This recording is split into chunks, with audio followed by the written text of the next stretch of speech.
നമസ്കാരം സുഹൃത്തുക്കളെ. Calicut university FYUGP first semester BA വിദ്യാർത്ഥികൾക്ക് പഠിക്കാനുള്ള എബിലിറ്റി എൻഹാൻസ്മെന്റ് പ്രോഗ്രാം മലയാള സാഹിത്യാനുശീലനം എന്ന പേപ്പറിലെ ഒരു ചെറുകഥ രേഖ എഴുതിയിട്ടുള്ള വില്ലുവണ്ടി. ഈ കഥയാണ് നമ്മൾ ഈ വീഡിയോയിൽ ചർച്ച ചെയ്യാൻ പോകുന്നത്. നമുക്ക് ഡീറ്റെയിൽ ആയിട്ട് ഓരോ വരിയും വായിച്ച് ആശയം പറഞ്ഞ് കാര്യങ്ങൾ മനസ്സിലാക്കി അങ്ങനെ പോകാം. ആദ്യം തന്നെ ശീർഷകം വില്ലുവണ്ടി. വില്ലുവണ്ടി എന്ന് കേൾക്കുമ്പോൾ മലയാളിയുടെ മനസ്സിൽ ആദ്യം വരുന്നത് എന്താണ്? തീർച്ചയായും അയ്യങ്കാളിയുടെ വില്ലുവണ്ടി സമരമായിരിക്കും. വില്ലുവണ്ടി സമരം 1893 എന്തിനായിരുന്നു അയ്യങ്കാളി വില്ലുവണ്ടി സമരം നയിച്ചത്? അന്ന് പൊതുവഴിയിലൂടെ താഴ്ന്ന ജാതിക്കാർക്ക് സഞ്ചാര സ്വാതന്ത്ര്യം ഇല്ലായിരുന്നു. ഈ അവഗണന സഹിക്കാനാവാതെ ഇതിൽ പ്രതിഷേധിച്ച അയ്യങ്കാളി ജനിക്കുന്നത് പുലയ വിഭാഗത്തിലാണ്. അദ്ദേഹം ഉന്നത കുലജാതർ എങ്ങനെയാണോ അക്കാലത്ത് വേഷം ധരിച്ചിരുന്നത് അതേപോലെയുള്ള വേഷമൊക്കെ ധരിച്ച് വില്ലുവണ്ടിയിൽ പൊതുനിരത്തിലൂടെ യാത്ര ചെയ്തു. അതായിരുന്നു വില്ലുവണ്ടി സമരം. അതിൻ്റെ ആശയം മനസ്സിലാക്കണം. നമ്മൾ സാധാരണയായി ജാതി പ്രശ്നം പറയുമ്പോൾ അത് കാരണം വലയുന്ന മനുഷ്യന്മാരുടെ കഥയാണ് കൂടുതലും ബഹുഭൂരിപക്ഷവും കേട്ടിട്ടുള്ളത്. എന്നാൽ അയ്യങ്കാളിയുടെ ഈ വില്ലുവണ്ടി സമരത്തിൽ നിങ്ങൾ ആരാണ് ഞങ്ങളെ താഴ്ത്താൻ എന്നുള്ള ഒരു ചോദ്യമുണ്ട്, ധീരതയുണ്ട്. അതൊക്കെ അർത്ഥം വരുന്ന വില്ലുവണ്ടി സമരവുമായി ബന്ധപ്പെട്ട വില്ലുവണ്ടി എന്ന ഈ പേര് ഈ കഥയ്ക്ക് എങ്ങനെയാണ് യോജ്യമാകുന്നത് എന്ന് നമുക്ക് നോക്കാം. ഇത്രയും പറഞ്ഞതിൽ നിന്ന് തന്നെ മനസ്സിലായിട്ടുണ്ടാവും കഥ ചർച്ച ചെയ്യുന്നത് ജാതി പ്രശ്നമാണ്. ജാതി പ്രശ്നത്തിനേക്കാൾ അപ്പുറം മാറ്റി നിർത്തലിൻ്റെ രാഷ്ട്രീയമാണ്, അന്യവൽക്കരണം, അദറിങ് ഒക്കെയാണ് ഈ കഥ പങ്കുവെക്കുന്നത്. അപ്പോൾ വില്ലുവണ്ടി രേഖ കെ. ട്രെയിൻ 4 മണിക്ക് തന്നെ സ്റ്റേഷനിലെത്തി. ഉമയ്ക്ക് ധൃതിയില്ലായിരുന്നു. ട്രെയിനിൽ പലരും 3 മണിക്ക് തന്നെ എഴുന്നേറ്റ് ലൈറ്റിട്ട് പല്ല് തേക്കാനും മുടി ചീകാനും ഒക്കെ തുടങ്ങിയിരുന്നു. അപ്പോൾ മുതൽ ഉറക്കം തടസ്സപ്പെട്ടതാണ്. ടൂത്ത് ബ്രഷുമായി മനുഷ്യർ ഉലാത്തുന്ന കാഴ്ച ഉമയ്ക്ക് മനം മറിച്ചിലുണ്ടാക്കി. രതി പോലെ തന്നെ പല്ല് തേക്കലും സ്വകാര്യതയിൽ അനുഷ്ഠിക്കേണ്ട ഒന്നാണെന്നാണ് ഉമയുടെ ഒരു തോന്നൽ. അപ്പോൾ നമുക്ക് പ്രധാന കഥാപാത്രത്തെ ആദ്യ പാരഗ്രാഫിൽ തന്നെ പറഞ്ഞിരിക്കുകയാണ്. ഉമ ബാലൻ എന്നാണ് പൂർണ്ണമായ പേര്. ഉമ അപ്പോൾ ഒരു ട്രെയിൻ യാത്രയിലാണുള്ളത്. എങ്ങോട്ടേക്കോ പോവാണ്. ട്രെയിനിലുള്ള കാഴ്ച പറയാണ്. 3 മണിക്ക് തന്നെ ആൾക്കാർ എണീറ്റ് പല്ല് തേക്കാനും മുടി ചീകാനും ഒക്കെ തുടങ്ങിയിട്ടുണ്ട്. ഈ പല്ല് തേപ്പും ടൂത്ത് ബ്രഷും പിടിച്ചിട്ടുള്ള നടത്തമൊക്കെ കാണുമ്പോൾ ഒരു മനം മറിച്ചിലാണ്, ഒരു അറപ്പ് ഫീലിംഗ് ആണ്. ഉമ പറയുന്നത് രതി പോലെ തന്നെ പല്ല് തേക്കലും സ്വകാര്യതയിൽ അനുഷ്ഠിക്കേണ്ട ഒന്നാണെന്നാണ് പറയുന്നത്.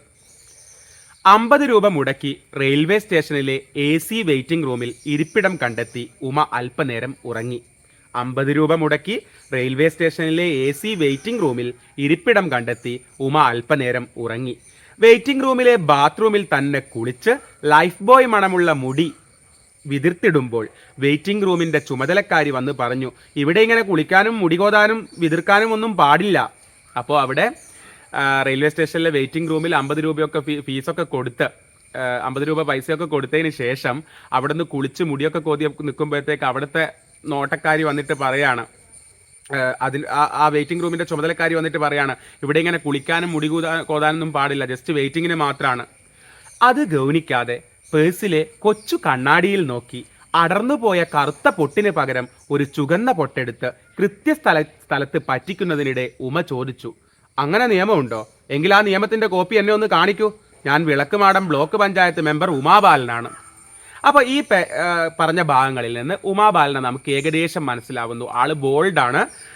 ചോദിക്കേണ്ട ചോദ്യങ്ങൾ ചോദിക്കേണ്ട സമയത്ത് ചോദിക്കാൻ ധൈര്യമുള്ളവളാണ്. ഒരു റെയിൽവേ സ്റ്റേഷൻ എല്ലായ്പ്പോഴും പോകുന്ന റെയിൽവേ സ്റ്റേഷൻ ഒന്നും ആയിരിക്കില്ല. അവിടുത്തെ വെയിറ്റിംഗ് റൂമിലിരുന്ന് പ്രത്യേകിച്ച് അതിരാവിലെയാണെന്ന് വിചാരിക്കുക, മനസ്സിലാക്കുക. അവിടുന്ന് കുളിക്കുകയും മുടിചീകുകയും ഒക്കെ ചെയ്യുന്ന സമയത്ത് അവിടുത്തെ ചുമതലക്കാരി വന്നിട്ട് പറയുകയാണ്, ഇവിടെ ഇതൊന്നും പാടില്ല. അപ്പോൾ അവൾ പേടിച്ചു പോവുകയല്ല ചെയ്തത്. അങ്ങനെയാണെങ്കിൽ അതിനുള്ള നിയമത്തിൻ്റെ ഒരു കോപ്പി എനിക്കും കാണിച്ചാൽ, ഞാനേ വിളക്കുമാടം ബ്ലോക്ക് പഞ്ചായത്ത് മെമ്പർ ഉമാബാലനാണ് എന്നുള്ള ആ ധൈര്യം ഉമാബാലൻ്റെ കഥാപാത്രത്തെ നമുക്ക് ശരിക്ക് കാണിച്ചു തരികയാണ് ഇവിടെ. അപ്പോൾ മനസ്സിലായി ഉമാബാലൻ ഒരു ബ്ലോക്ക് പഞ്ചായത്ത് മെമ്പറാണ് എന്ന് പറയുന്ന കാര്യം കൂടി നമുക്ക് ഇതിലൂടെ മനസ്സിലായി. ചൂഷണത്തിൻ്റെ പൊള്ളത്തരങ്ങളെ, കുമിളകളെ ഒറ്റ ചോദ്യങ്ങളുടെ സൂചിമുന കൊണ്ട് തീർക്കാവുന്നതേയുള്ളൂ. അത് ഉമ ജീവിതം കൊണ്ട് പഠിച്ചെടുത്തതാണ്. നോക്കൂ, അവിടെ ഇപ്പോൾ ചൂഷണം ചെയ്യാനാണ് നോക്കിയത്. ഇവിടെ ഇതൊന്നും പുളിക്കാനൊന്നും പറ്റില്ല എന്ന് പറഞ്ഞിട്ട് ഒരൊറ്റ ചോദ്യം തിരിച്ചു ചോദിക്കുമ്പോഴത്തേക്ക് അവർ തളർന്നു. അപ്പം നമ്മുടെ ജീവിതത്തിൽ വരുന്ന ഈ ചൂഷണങ്ങളുടെ പൊള്ളത്തരങ്ങളെ ഒറ്റ ചോദ്യം കൊണ്ട് നമ്മൾ തിരിച്ചൊരൊറ്റ ചോദ്യം ചോദിച്ചാൽ മതി, അതുകൊണ്ട് തീരും. അത് ഉമ ജീവിതം കൊണ്ട് പഠിച്ചെടുത്തതാണ്. ഉമയുടെ അച്ഛനോ മുത്തച്ഛനോ മുതുമുത്തച്ഛനോ ഒന്നും ജീവിതത്തിൽ ഒരു ചോദ്യം പോലും ആരോടും ചോദിച്ചിട്ടില്ല. അവിടെ നമുക്ക് മനസ്സിലാവുന്നുണ്ട് ഉമ വരുന്ന ജീവിത സാഹചര്യം. അച്ഛനും മുത്തച്ഛനും മുതുമുത്തച്ഛനും ഒന്നും ഒരു ചോദ്യം പോലും ആരോടും ചോദിച്ചിട്ടില്ല. ചോദിക്കുന്ന ചോദ്യങ്ങൾക്ക് ഉത്തരം പറയാൻ ആർക്കും പറ്റും. പക്ഷെ ഒരു ചോദ്യം ചോദിക്കാനാണ് ധൈര്യം വേണ്ടത്, അതിനാണ് കഴിവ് വേണ്ടത്, ആത്മവിശ്വാസം വേണ്ടത്, എല്ലാം, വ്യക്തിമഹത്വബോധം എല്ലാം വേണ്ടത്. പക്ഷേ പാരമ്പര്യമായിട്ട് ഉമയുടെ തലമുറ ആരും ഒരു ചോദ്യവും ആരോടും ചോദിച്ചിട്ടില്ല. അപ്പൊ അവൾ വരുന്ന ജീവിതത്തിന്റെ പിന്നാമ്പുറം നമുക്ക് കൃത്യമായിട്ട് കാണാം. അങ്ങനെ അടിച്ചമർത്തപ്പെട്ട ഒരു വിഭാഗത്തിൽ നിന്നാണ് അവൾ വരുന്നത് എന്ന് നമുക്ക് മനസ്സിലാക്കാം. പക്ഷെ അവൾ നിലവിൽ ജനപ്രതിനിധിയാണ്, ബ്ലോക്ക് പഞ്ചായത്ത് മെമ്പറാണ്. ഇങ്ങോട്ടൊരു ചോദ്യം ചോദിച്ചാൽ തിരിച്ച് 4 ചോദിക്കാനുള്ള ധൈര്യമുണ്ട്. അത് അവൾ ജീവിതം കൊണ്ടുണ്ടാക്കിയെടുത്താണ്, പാരമ്പര്യമായിട്ട് കിട്ടിയൊന്നുമല്ല. ചന്ദനലേപം എടുത്ത് ബ്ലൗസിൽ തേച്ചപ്പോൾ ആകപ്പാടെ ഒരു സുഖം തോന്നി. പഞ്ചായത്ത് ഓഫീസിലെ ലീലാമ്മ തന്നതാണ്. മെമ്പറെ, നമ്മൾ പെണ്ണുങ്ങൾ ചിലപ്പോൾ നന്നായൊന്ന് വിയർത്താൽ മതി, നമ്മുടെ ആത്മവിശ്വാസം തീരും. ഇതൊന്ന് തേച്ചു നോക്കിയേ, സർവോദയ മേളയിൽ നിന്ന് വാങ്ങിയതാ. ദിവസം മുഴുവൻ സുഗന്ധവല്ലിയായിട്ട് പൂത്തുലഞ്ഞു നിൽക്കും. സാരിയിലും ബ്ലൗസിലുമൊക്കെ കർപ്പൂരത്തിൻ്റെയും ചന്ദനത്തിൻ്റെയും മണം, മുഖത്തും കഴുത്തിലും പുരട്ടിയ പനിനീരിൻ്റെ മണം, എല്ലാം കൂടിയായപ്പോൾ ഒരു പകൽ മുഴുവൻ പിടിച്ചു നിൽക്കാനുള്ള ആത്മവിശ്വാസമായി, പരിമള കാന്തിയായി. ഇവിടെയൊക്കെ പറയുന്നത് അവിടെ വെയിറ്റിംഗ് റൂമിൽ നിന്ന് അലസമായിട്ട് ആ നോട്ടക്കാരി വന്നിട്ട്, ചുമതലക്കാരി വന്നിട്ട് ചോദ്യം ചെയ്യുമ്പോഴും അലസമായിട്ട് കണ്ണാടിയിലൊക്കെ നോക്കുമ്പം അവളുടെ ധൈര്യമാണ്, ഉമാബാലൻ്റെ ധൈര്യമാണ്. ജീവിതം ജീവിച്ചുള്ള അനുഭവങ്ങളിലൂടെ ആർജിച്ചെടുത്ത ധൈര്യവും ആ ബോൾഡ്നെസ്സും ഒക്കെയാണ് ഇവിടെ പറയുന്നത്. അപ്പോൾ പുറത്തുനിന്ന് പലർക്കും എന്താ പറയുക, വീട്ടിൽ നിന്ന് പുറത്തിറങ്ങിയ ഒരു വാഷ്റൂമിൽ കയറാൻ വരെ ഭയങ്കര മടിയും അരക്ഷിതാവസ്ഥ, ഇൻസെക്യൂരിറ്റി ഒക്കെ ആയിരിക്കും. അവിടെയാണ് ഒരു സ്ത്രീ ഇങ്ങനെയൊക്കെ പോകുന്ന കാര്യങ്ങൾ പറയുന്നത്, പുറത്ത് പോകുന്നതും അതുപോലെ റെയിൽവേ സ്റ്റേഷൻ്റെ അവിടെ നിന്ന് കുളിക്കുന്നതും കാര്യങ്ങളൊക്കെ. അതിനൊക്കെ ഒരു ധൈര്യം വേണം, ഒരു ആത്മവിശ്വാസം വേണം. അത്രയും ആത്മവിശ്വാസമുള്ള സ്ത്രീയാണ് നമ്മുടെ ഉമാബാലൻ. യൂണിവേഴ്സിറ്റിക്ക് അടുത്തുള്ള ഗോപിയുടെ കടയിൽ നിന്നാണ് പ്രാതൽ കഴിച്ചത്. ഉമ എവിടത്തേക്കാണ് പോകുന്നത് എന്നുള്ളത് ഇനിയും നമുക്ക് മനസ്സിലായിട്ടില്ല. യൂണിവേഴ്സിറ്റിക്ക് അടുത്തുള്ള ഗോപിയുടെ കടയിൽ നിന്നാണ് പ്രാതൽ കഴിച്ചത്, ബ്രേക്ക്ഫാസ്റ്റ് കഴിച്ചത്. ഇല, ദോശ, നല്ല ചുവന്ന ചമ്മന്തി, പിന്നെ ഭക്ഷണം കഴിച്ച ഇല കഴിക്കുന്നവർ തന്നെ എടുത്തു കളയണമെന്ന നിയമം ഉൾപ്പെടെ ഒന്നിനും മാറ്റമില്ല.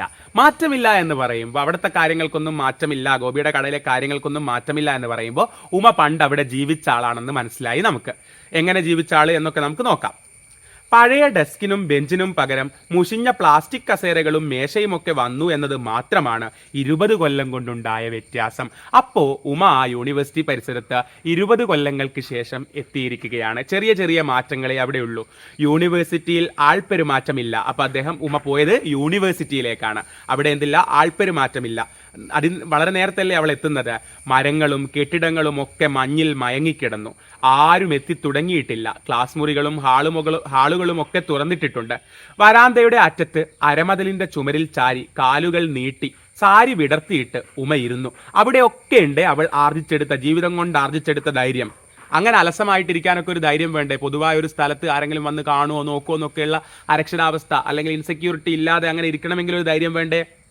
ആ ഇരിപ്പിൽ എന്തോ ഒരു ഒതുക്കക്കുറവ് തോന്നിയെങ്കിലും അങ്ങനെ തന്നെ ഇരിക്കണമെന്ന് അവൾ ഉറപ്പിച്ചു. കണ്ടോ, അവൾ ലോകത്തെ പേടിക്കുന്നില്ല. ഇപ്പോൾ പണ്ട് ഇങ്ങനെയൊന്നും ഇരിക്കാൻ കഴിഞ്ഞിട്ടില്ല. അതാണ് പറഞ്ഞത്, പാരമ്പര്യമായി കിട്ടിയതല്ല ഈ ധൈര്യം. പണ്ടിങ്ങനെയൊന്നും പറ്റിയിട്ടില്ല, ജീവിതം കൊണ്ട് ആർജിച്ചെടുത്തതാണ്. അന്ന് ഇങ്ങനെ ഇരിക്കണമെന്ന് ആഗ്രഹിച്ചു കാണുമോ? അതും ഓർക്കാനാകുന്നില്ല.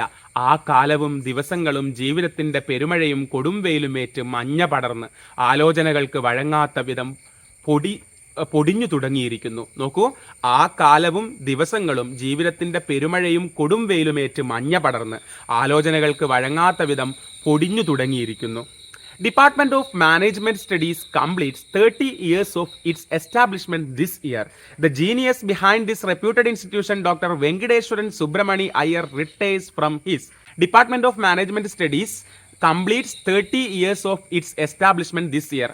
ഈ യൂണിവേഴ്സിറ്റിയിലെ മാനേജ്മെന്റ് സ്റ്റഡീസ് തുടങ്ങിയിട്ട് 30 കൊല്ലമാവുകയാണ്. The genius behind this reputed institution, ഈ സ്ഥാപനത്തിന്റെ പിന്നിലുള്ള ആൾ ആരാണ്? ഡോക്ടർ വെങ്കിടേശ്വരൻ സുബ്രമണി അയ്യർ, ഇവരുടെ വെങ്കിടി സാർ. അത് മുന്നോട്ട് പറയും, റിട്ടയേഴ്സ് ഫ്രം ഹിസ്. അപ്പോൾ അദ്ദേഹം റിട്ടയർ ചെയ്യാണ്. അപ്പം നമുക്ക് കാര്യങ്ങൾ വ്യക്തമായിട്ട് മനസ്സിലാവുന്നു. വെങ്കിടി സാർ ജോലിയിൽ നിന്ന് വിരമിക്കുന്നു. ഒരാഴ്ചയായി ഇവിടെ അതിൻ്റെ ആഘോഷം നടക്കുകയാണ്. ഇന്നത്തെ ആഘോഷം 20 കൊല്ലം മുമ്പ് ഇവിടം വിട്ട ബാച്ചിൻ്റെതാണ്. കാര്യം മനസ്സിലായല്ലോ. എന്തിനാണ് ഉമാബാലൻ ട്രെയിനിൽ രാവിലെ യൂണിവേഴ്സിറ്റിയിലേക്ക് വന്നതെന്ന് മനസ്സിലായല്ലോ. 20 വർഷം മുമ്പ് അവിടുത്തെ മാനേജ്മെന്റ് സ്റ്റഡീസിൽ, യൂണിവേഴ്സിറ്റിയിലെ മാനേജ്മെന്റ് സ്റ്റഡീസിൽ പഠിച്ച വിദ്യാർത്ഥിനിയാണ് ഉമാബാലൻ. പക്ഷേ 20 വർഷങ്ങൾക്ക് ഇപ്പുറം ഇന്ന് വിളക്കുമാടം ബ്ലോക്ക് പഞ്ചായത്ത് മെമ്പറാണ്, ജനപ്രതിനിധിയാണ് ആര്, നമ്മുടെ ഉമാബാലൻ. അപ്പൊ അന്നത്തെ വെങ്കിടി സാറ് ഇവിടുന്ന് റിട്ടയർ ചെയ്യാണ്. അതിന്റെ ഫംഗ്ഷനാണ് ഒരാഴ്ചയായിട്ട് നടന്നുകൊണ്ടിരിക്കുന്നത്. ഇന്നത്തെ ആഘോഷം 20 കൊല്ലം മുമ്പ് ഇവിടം വിട്ട ബാച്ചിൻ്റെതാണ്, അതായത് ഉമയുടെ ബാച്ചിൻ്റെതാണ്. അങ്ങനെ വന്നിരിക്കുകയാണ് ഉമ. ക്ഷണക്കത്ത് കയ്യിൽ കിട്ടിയപ്പോൾ, നേരത്തെ വായിച്ചല്ലോ നമ്മൾ ഇംഗ്ലീഷിൽ, ആ ക്ഷണക്കത്ത് കയ്യിൽ കിട്ടിയപ്പോൾ അമ്പരന്ന് പോയി. ആരെങ്കിലും ഉമയെ ഓർക്കുമെന്നോ ക്ഷണിക്കുമെന്നോ ഒരു പ്രതീക്ഷയുമില്ലായിരുന്നു. എന്നെയൊക്കെ ആരെങ്കിലും ക്ഷണിക്കുമോ, ഈ പരിപാടിക്കൊക്കെ ക്ഷണിക്കുമോ എന്നുള്ളൊരു, അതാണ് പറഞ്ഞത്, ഒരു ഇൻസെക്യൂരിറ്റി, ഒരു ഇൻഫീരിയോറിറ്റി, അപകർഷബോധമൊക്കെ ഉമയുടെ മനസ്സിലുണ്ട്. അത് എന്തുകൊണ്ട് വന്നു എന്ന് നമുക്ക് മനസ്സിലാവും. നോക്കാം. ക്ഷണക്കത്ത് കയ്യിൽ കിട്ടിയപ്പോൾ അമ്പരന്ന് പോയി. ആരെങ്കിലും ഉമയെ ഓർക്കുമെന്നോ ക്ഷണിക്കുമെന്നോ ഒരു പ്രതീക്ഷയുമില്ലായിരുന്നു. പോകണോ? അവിടെ എനിക്കെന്ത് പ്രസക്തി? നാട്ടിലെ ആളുകൾക്ക് എന്തെങ്കിലും നല്ല കാര്യം ചെയ്തു കൊടുക്കേണ്ട സമയം വെറുതെ കളയണോ എന്നൊക്കെ ആലോചിച്ചു. അപ്പോൾ വെങ്കിടി സാറിൻ്റെ റിട്ടയർമെൻറ്റ് ഫംഗ്ഷൻ്റെ കത്ത് കൈ കിട്ടിയപ്പോഴത്തേക്ക്, ഇൻവിറ്റേഷൻ കാർഡ് കൈ കിട്ടിയപ്പോഴത്തേക്ക് ആലോചിച്ചു അവിടെ പോകണോ. കാരണം എനിക്കവിടെ എന്ത് പ്രസക്തിയാണുള്ളത്? ആ സമയത്ത് നാട്ടുകാർക്ക് എന്തെങ്കിലും നല്ല കാര്യം ചെയ്തുകൂടെ? കാരണം ഒരു ബ്ലോക്ക് പഞ്ചായത്ത് മെമ്പർ അല്ലേ, നാട്ടുകാർക്ക് നല്ല കാര്യം ചെയ്യേണ്ട സമയം വെറുതെ കളയണോ? എനിക്കവിടെ എന്ത് പ്രസക്തി? അപ്പോൾ ഒരു മാറ്റി നിർത്തപ്പെടൽ, എന്തുകൊണ്ടോ അവൾ അവിടെ മാറ്റി നിർത്തപ്പെട്ടിട്ടുണ്ടെന്ന് നമുക്ക് മനസ്സിലാവുന്നുണ്ട്. ബാക്കി പിന്നെ പറയും. യാത്രയ്ക്ക് ഒരു 10-2000 രൂപയും മാറിക്കിട്ടും. അപ്പോൾ യാത്ര പോകുകയാണെങ്കിൽ തന്നെ എന്ത് സംഭവിക്കും? ഒരു 10-2000 രൂപയും പോകും. ഇത്രയും നല്ല നാട്ടുകാർക്ക് ഉപകാരം ചെയ്യേണ്ട ഈ സമയവും പോകും. അതുകൊണ്ട് ഇതിന് ഞാൻ പോണോ എന്ന് ആലോചിക്കുകയാണ് ആര്? നമ്മുടെ ഉമാബാലൻ. എപ്പോ? ഈ കത്ത് കൈ കിട്ടിയ ഉടനെ. അതിനുശേഷം ഇപ്പം വന്നല്ലോ, അങ്ങനെ യൂണിവേഴ്സിറ്റിയിൽ എത്തിയ കാര്യമല്ലേ നമ്മൾ പറയുന്നത്. എന്നാലും മനസ്സ് പറഞ്ഞു പോകണം. അരവിന്ദനും പറഞ്ഞു വലുതാകാനുള്ള ഒരവസരവും കളയരുത്. അപ്പോൾ അരവിന്ദൻ ഭർത്താവായിരിക്കും. അദ്ദേഹം പറയാണ് നീ പോണം. മനസ്സും പറഞ്ഞിട്ടുണ്ട് പോണെന്ന്. ആ മനസ്സെന്തുകൊണ്ടായിരിക്കും പോണെന്ന് പറഞ്ഞിട്ടുള്ളത്? പണ്ട് ഒന്നുമില്ലാതെ ജീവിച്ചിരുന്ന ഒരാൾ ഇപ്പോൾ ഒരു ജനപ്രതിനിധിയൊക്കെ ആയി ഉഷാറായിരിക്കുകയാണ്. ഒന്ന് പോണെന്ന് മനസ്സ് പറഞ്ഞിട്ടുണ്ടാവും, ആ വലിയ സദസ്സിലേക്ക് ഒന്ന് പോണെന്ന്. ഭർത്താവും പറഞ്ഞു എന്ത്, വലുതാവാനുള്ള ഒരവസരവും കളയരുതെന്ന്, വലിയ ഫംഗ്ഷനിൽ വലിയ ആൾക്കാരുടെ കൂടെയൊക്കെ പോണെന്ന്. ആ പാവം ഭർത്താവിനോട് ഉമ പറഞ്ഞു ഇത് ചെറുതാകാനുള്ള അവസരമാണ്, അവരൊക്കെ കൂടി എന്നെ ഒടിച്ച് മടക്കി കയ്യിൽ തരും. അപ്പോൾ ആ പഠിച്ച ക്ലാസ്സിൽ പണ്ടേ അവൾ അനുഭവിച്ച ഒരു അന്യത, അല്ലെങ്കിൽ ഒരു അദറിങ്, ഒരു അന്യവൽക്കരണം ഉണ്ട്, അവളെ മാറ്റി നിർത്തിയിട്ടുണ്ട് എന്ന് നമുക്ക് മനസ്സിലാവുന്നുണ്ട്. അതുകൊണ്ടായിരിക്കും പോകണമെന്നൊക്കെ ചിന്തിച്ചിട്ടുണ്ടാവുക, മടിച്ചിട്ടുണ്ടാവുക. പക്ഷെ അന്നത്തെ ഉമയല്ല ഇന്നാരാണ്? ഇന്ന് ബ്ലോക്ക് പഞ്ചായത്ത് മെമ്പറാണ്. ആരാണ് ആ അവർ എന്ന് അരവിന്ദന് അറിഞ്ഞുകൂടാ. അവരെന്നെ ചെറുതാക്കുകയുള്ളൂ എന്ന് പറയുമ്പോൾ അതാരാന്ന് അരവിന്ദന് അറിയില്ല. ഉമയ്ക്ക് അവരെ നന്നായി അറിയാം. ഉമ ക്ഷണക്കത്തെടുത്ത് ഒന്നുകൂടി നോക്കി. A large number of our alumni occupy covetable positions. The render their services to the nation as well as to many countries around the world. We salute all of our alumni who have scaled great heights. അപ്പോൾ ആ കത്തിൽ, ക്ഷണക്കത്തിലുണ്ട് നമ്മുടെ alumni, നമ്മുടെ പൂർവ്വ വിദ്യാർത്ഥികൾ പലരും പല മേഖലയിലെത്തിക്ക്, പല രാജ്യങ്ങളിലെത്തിക്ക് അവരെയൊക്കെ കൺഗ്രാജുലേറ്റ് ചെയ്യാണ്. അതെ, വലിയ വലിയ ഉയരങ്ങൾ കീഴടക്കിയ ഞങ്ങളുടെ പൂർവ്വ വിദ്യാർത്ഥികളെ ഞങ്ങൾ ആദരിക്കുന്നു. അതിനിടയിൽ കോഴ്സിൽ തോറ്റു തുരുമ്പിച്ചു പോയവരെയോ? അപ്പോൾ ഉമ കോഴ്സ് ജയിച്ചിട്ടില്ല, തോറ്റുപോയിട്ടുണ്ടാവും എന്ന് നമുക്ക് ഊഹിക്കാം. തോറ്റ് തുരുമ്പിച്ചു പോയവരെയോ ആദരവ് എന്ന വാക്ക് പോലും വിറങ്ങലിച്ച് നടുകുനിക്കുന്ന അവഗണനയാകും. അപ്പോൾ അതുകൊണ്ടൊക്കെ ആയിരിക്കാം ഒരു പക്ഷേ ഉമ പോണോന്നൊക്കെ ആലോചിച്ചിട്ടുണ്ടാവുക. ഉമ കോഴ്സിൽ തോറ്റു എന്നുള്ളൊരു ധ്വനിയാണ് നമുക്കവിടെ കിട്ടുന്നത്. പക്ഷേ അതൊക്കെ പറയുമ്പോഴും അവൾ അങ്ങോട്ടേക്ക് നയിക്കുന്ന ഘടകമുണ്ട്. അവളിപ്പോൾ ഒരു ജനപ്രതിനിധിയാണ്. ഓക്കെ, 4 പേര് അറിയുന്ന വ്യക്തിയാണ്, ജനങ്ങൾക്ക് ഉപകാരം ചെയ്യുന്ന വ്യക്തിയാണ്. എനിക്കും പോവാം എന്നുള്ളൊരു സാധനവും മനസ്സിൽ വരുന്നുണ്ടാവും. പക്ഷെ ഉമയ്ക്ക് ആശങ്കയില്ലായിരുന്നു. തോറ്റുപോയവരെന്ത് ചെയ്യും എന്ന് പറയുമ്പോഴും ഉമയ്ക്ക് ആശങ്കയില്ലായിരുന്നു. ജീവിതത്തിൻ്റെ ഒരു ഘട്ടം പിന്നിട്ടാൽ വിജയിക്കുന്നവർക്കാണ് പിന്നെ ഭയപ്പാട്. നിലനിർത്തുന്നതിൻ്റെയും നിലനിൽപ്പിൻ്റെയും നെട്ടോട്ടം. തോൽക്കുന്നവർക്ക് പ്രതീക്ഷയില്ലായ്മയുടെ ഒരു അലസ സുഖമാണ്. നോക്കൂ, എന്തൊരു നിരീക്ഷണമാണെന്ന് നോക്കൂ. ജീവിതത്തിൻ്റെ ഒരു ഘട്ടം കഴിഞ്ഞാൽ പിന്നെ തോൽക്കുന്നവർക്ക് സിമ്പിളാണ് ജീവിതം, ജയിക്കുന്നവർക്കാണ് ബുദ്ധിമുട്ട്. ആ ജയം നിലനിർത്തണ്ടേ? തോൽക്കുന്നവർക്ക് എന്താണ്? പ്രതീക്ഷയില്ലായ്മയുടെ ഒരു അലസ സുഖമായിരിക്കും, അവർക്ക് കുഴപ്പമൊന്നുമില്ല. ക്ഷണക്കത്ത് ഒന്നുകൂടി വായിച്ചുറപ്പ് വരുത്തി. 9 മണിക്ക് തന്നെയാണ് പരിപാടി തുടങ്ങേണ്ടിയിരുന്നത്. ഇതുവരെയും ആരും എത്തിയില്ല. അതൊക്കെ വിചാരിച്ചിട്ടാണ് അവൾ നേരത്തെ എത്തിയത്. പക്ഷേ ഇവിടെ ആരെയും കാണുന്നില്ല. എന്നിട്ട് കുറച്ച് ഫ്ലാഷ് ബാക്കിലേക്ക് പോവാണ്. പൊന്നും വിലയുള്ള മാനേജ്മെന്റ് കോഴ്സിന് 20 സീറ്റായിരുന്നു ഉണ്ടായിരുന്നത്. പണ്ട് 20 വർഷം മുമ്പുള്ള കഥയാണ്. ആദ്യം മുതലേ ഒരു കൂട്ടം മിടുക്കർക്കിടയിൽ ഉമയും ഇല്യാസും വെള്ളത്തിലെ പാഴില പോലെ ആത്മാവില്ലാതെ ഒഴുകി നടന്നു. അപ്പോൾ 10-18 മിടുക്കരായ കുട്ടികൾ, ഒരുപാട് ബുദ്ധിയുള്ള, അല്ലെങ്കിൽ ഒരുപാട് പഠിക്കുന്ന, പിന്നെ ഒരുപാട് സാമ്പത്തിക സ്ഥിതിയുള്ള കുട്ടികൾ, അവരുടെ കൂടെ ആര് പെട്ടുപോയി? ഉമയും ഇല്യാസും. അവരെങ്ങനെ അവിടെ പെട്ടു എന്ന് ചോദിച്ചു കഴിഞ്ഞാൽ, അവർ ശരിക്കും റിസർവേഷനിലൂടെ വന്നവരാണ്. അങ്ങനെയാണ് അവർ ആ രണ്ട് പേര് ആ മറ്റ് വിദ്യാർത്ഥികളുടെ ഇടയിൽ കുടുങ്ങുന്നത്. അപ്പം നോക്കാം, നമുക്ക് ഈ കുടുങ്ങുക എന്നുള്ള വാക്കൊക്കെ ഞാൻ ഉപയോഗിക്കുമ്പോൾ എനിക്ക് തന്നെ ബുദ്ധിമുട്ടുണ്ട് കേട്ടോ. പക്ഷെ അവർ ശരിക്കും കുടുങ്ങുകയാണ് ചെയ്തതെന്നുള്ളത് അങ്ങോട്ട് പോകുമ്പോൾ നമുക്ക് മനസ്സിലാക്കാൻ പറ്റും. കാരണം ഒരേപോലെ ചിന്തിക്കേണ്ട, ഒരേപോലെ പ്രവർത്തിക്കേണ്ട ഒരു ക്ലാസ്സിൽ കുറച്ച് പേര് മാത്രം അന്യരായി പോകുന്ന ഒരു അവസ്ഥയുണ്ടല്ലോ. അത് മനസ്സിലായതുകൊണ്ടാണ്, കഥ മുമ്പേ വായിച്ചതുകൊണ്ടാണ് ഞാൻ കുടുങ്ങുക എന്നുള്ള വാക്കൊക്കെ ഉപയോഗിക്കുന്നത്. ശരിക്കും അങ്ങനെയൊന്നും പറയാൻ പാടില്ലാത്തതാണ്. അപ്പോൾ പൊന്നും വിലയുള്ള മാനേജ്മെന്റ് കോഴ്സിന് 20 സീറ്റായിരുന്നു ഉണ്ടായിരുന്നത്. ആദ്യം മുതലേ ഒരു കൂട്ടം മിടുക്കർക്കിടയിൽ ഉമയും ഇല്യാസും വെള്ളത്തിലെ പായില പോലെ ആത്മാവില്ലാതെ ഒഴുകി നടന്നു. അപ്പൊ നമുക്ക് കിട്ടി ഇല്യാസ്, ഉമയുടെ ക്ലാസ്സിൽ പഠിച്ചാണ്. അപ്പൊ ഇല്യാസും റിസർവേഷനിൽ വന്നതായിരിക്കും. ആണ്. ഏതോ മലമുകളിലായിരുന്നു ഇല്യാസിന്റെ വീട്. അക്കാലത്ത് ജനകീയ ആസൂത്രണ പദ്ധതി പ്രകാരം ഇല്യാസിന്റെ കുടുംബത്തിന് കിട്ടിയ 4 ആടുകളെ വിറ്റ് കിട്ടിയ പണം കൊണ്ടായിരുന്നു അവൻ പഠിക്കാൻ വന്നത്.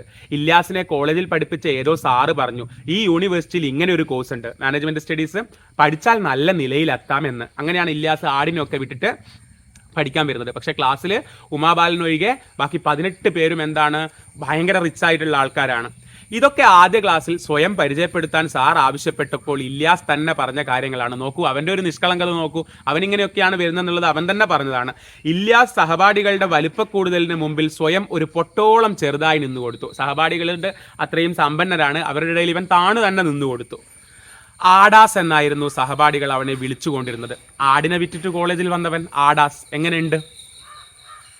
നമ്മൾ പല സൗഹൃദങ്ങളിലും ജാതി പ്രശ്നം പറഞ്ഞു കഴിഞ്ഞാലും ഇനി വേറെ എന്തെങ്കിലും റിസർവേഷൻ്റെ പ്രശ്നം കാര്യങ്ങൾ പറഞ്ഞു കഴിഞ്ഞാലും എന്ത് പറഞ്ഞു കഴിഞ്ഞാലും പല സൗഹൃദങ്ങളിലും ഈ പ്രശ്നം കാണാം.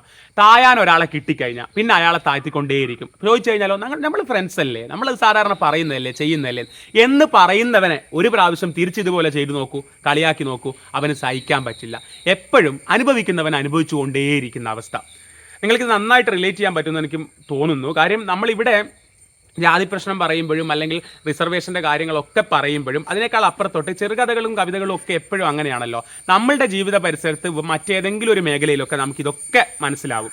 നമ്മൾ മാറ്റി നിർത്തപ്പെട്ട ഏരിയകൾ, അത് ഇവിടെ പറയുന്നത് പോലെ ചിലപ്പം ജാതിയുടെ പേരിലായിരിക്കില്ല, അത് സമ്പത്തിൻ്റെ പേരിൽ നമ്മൾ മാറ്റി നിർത്തപ്പെട്ടിരിക്കാം, അല്ലെങ്കിൽ നന്നായിട്ട് സംസാരിക്കാൻ അറിയാത്തത് കൊണ്ട്, നന്നായിട്ട് പഠിക്കാത്തത് കൊണ്ട് ക്ലാസ്സിൽ മാറ്റി നിർത്തപ്പെട്ടിരിക്കാം. അങ്ങനെ ഒരുപാട് അന്യവൽക്കരണങ്ങൾ ഈ ലോകത്ത് ഒരുപാട് നടക്കുന്നുണ്ട്.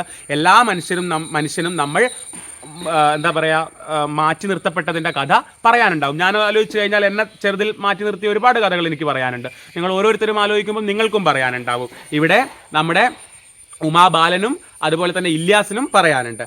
ആഡാസ് എന്നായിരുന്നു സഹപാഠികൾ അവനെ വിളിച്ചുകൊണ്ടിരുന്നത്. ചിലർ അല്പം കൂടി മയപ്പെടുത്തി ഷെപ്പേഡെന്നും.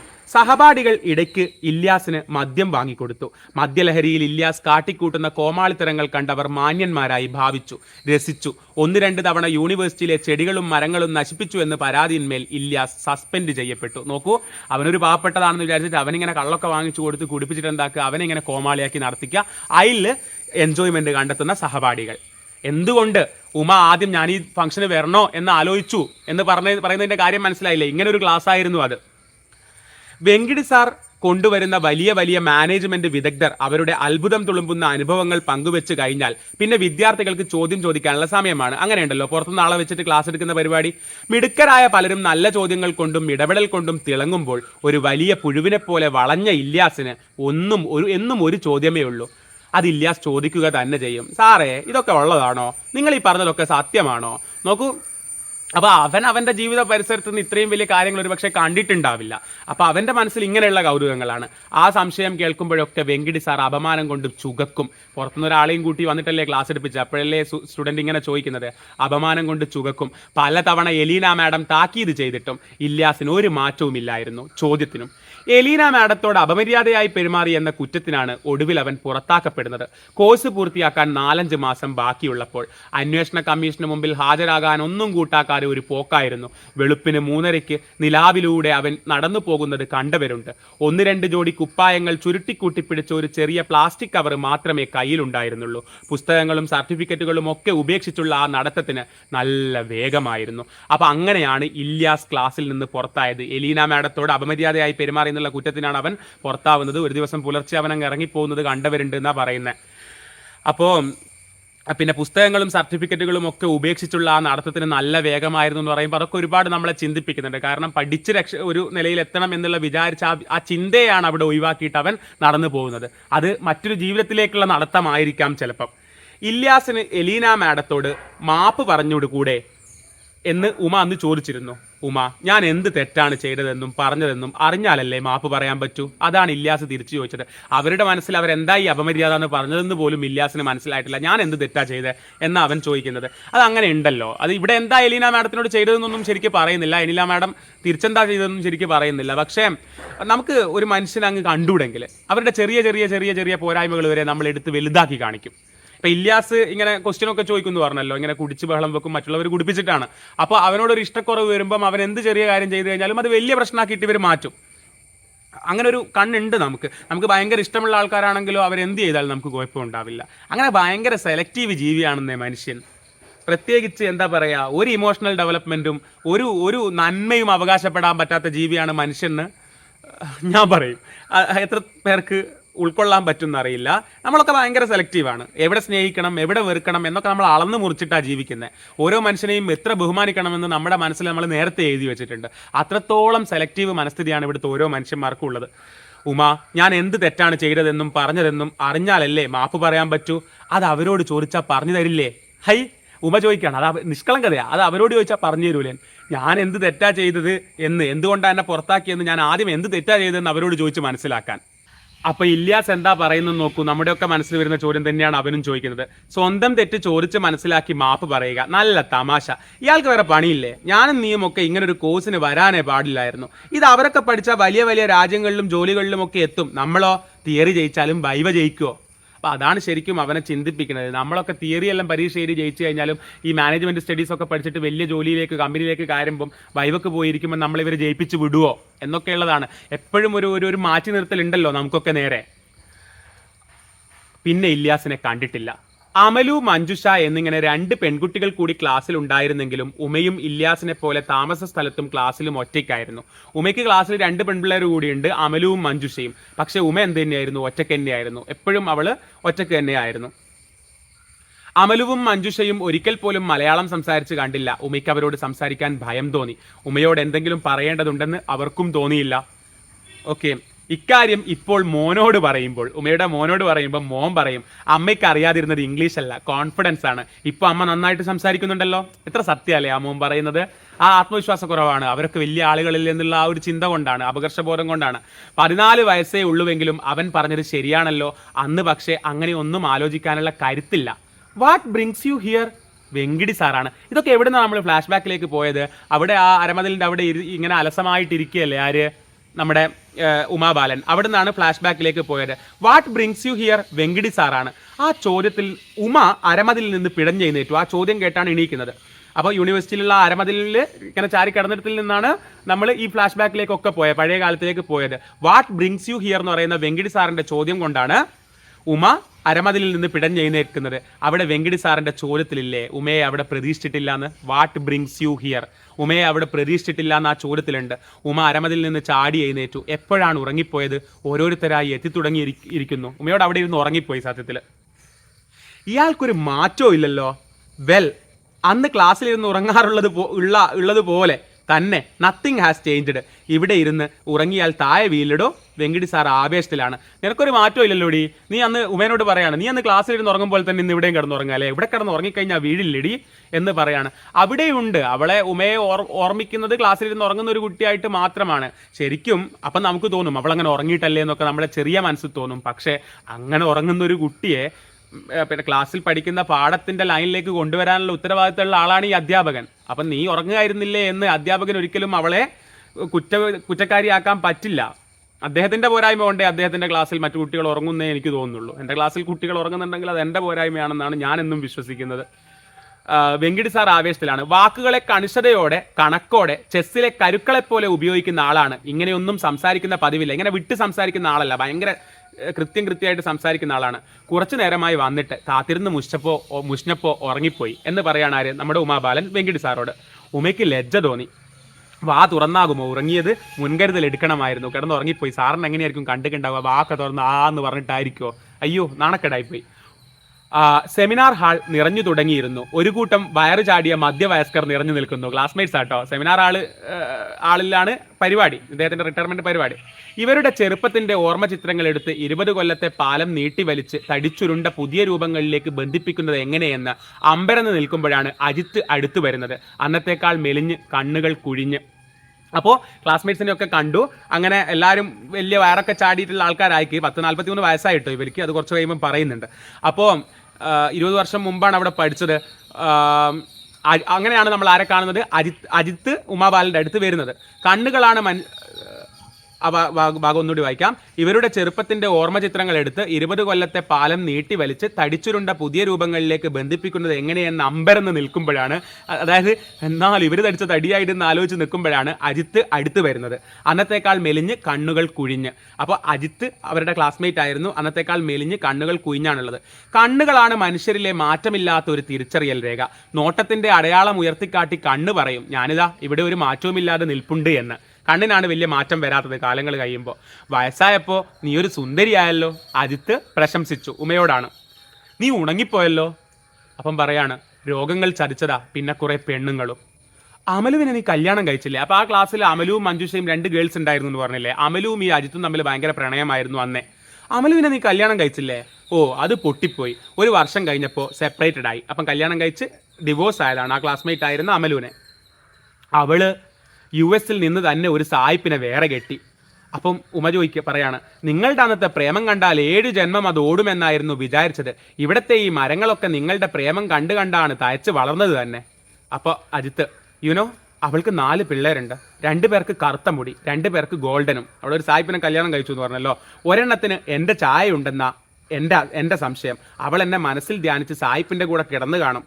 അശ്ലീല തമാശ പറഞ്ഞ സുഖത്തിൽ അജിത്ത് ഉറക്കെ ചിരിക്കാൻ തുടങ്ങി. അവളുടെ ചിന്തയുടെ ഭൂഖണ്ഡത്തിൽ പോലും നീ ഉണ്ടാവില്ല എന്ന് ഉമ പറയുന്നു.